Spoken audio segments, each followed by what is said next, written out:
एक गांव में एक कारीगर रहता था जिसका एक लड़का था। घर कारीगर अपनी छोटी सी झोपड़ी में टोकरी बनाता था जिन्हें वह 20-20 रुपयों में बेचा करता था। अब कारीगर बूढ़ा हो चुका था। उसने सोचा कि मैं अपने बेटे को यह टोकरी बनाने का काम सिखाता हूँ। लड़के ने कहा कि तुम उसे सीख लो, मैंने तुम्हारे दादाजी से सीखा है, ये हमारी पीढ़ियों से चला आ रहा काम है। अच्छा काम है। लड़का भी मान गया टोकरी बनाने का काम सीखने को। पिताजी ने लड़का को टोकरी बनानी सिखाई और उसे बाजार में बेचकर आने को कहा। लड़का टोकरी को लेकर बाजार गया और बेचकर आया ही था। पिताजी ने पूछा कि उदास क्यों हो।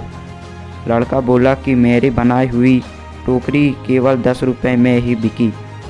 पिताजी ने कहा, चलो कोई बात नहीं, आज तुम्हें और अच्छी टोकरी बनाना सिखाता हूँ।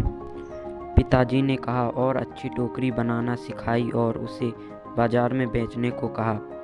लड़का टोकरी लेकर बाजार गया और अपनी बनाई टोकरी को 15 रुपये में बेचकर आया। लड़का अब भी उदास था।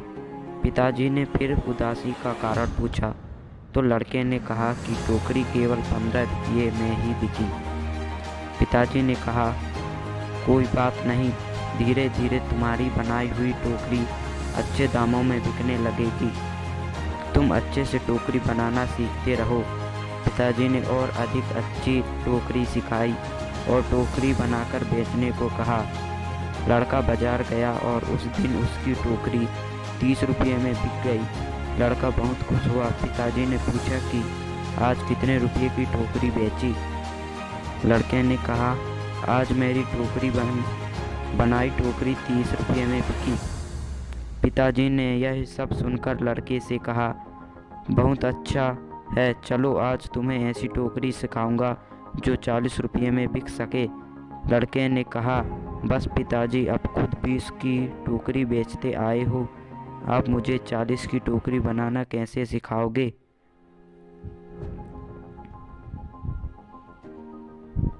आप रहने दो, आपसे ज़्यादा रुपये की टोकरी मैं बनाना जानता हूँ। इतना सुनकर पिताजी ने कहा, ऐसे ही कुछ मैंने भी कहा था जब मेरे पिताजी खुद 15 रुपये की टोकरी बेचते थे और एक दिन मेरी टोकरी 20 में बिक गई। मेरे पिताजी ने मुझे 25 रुपये की टोकरी सिखाने को कहा था तो मैंने भी सीखने के लिए मना कर दिया था और कहा था कि आप खुद 15 की बेचते आए हैं, आपसे ज़्यादा की तो बेचकर आया हूँ। और तब से जीवन भर 20 रुपये की टोकरी बेचता रहा क्योंकि उससे ज़्यादा की टोकरी मैं सीख नहीं पाया।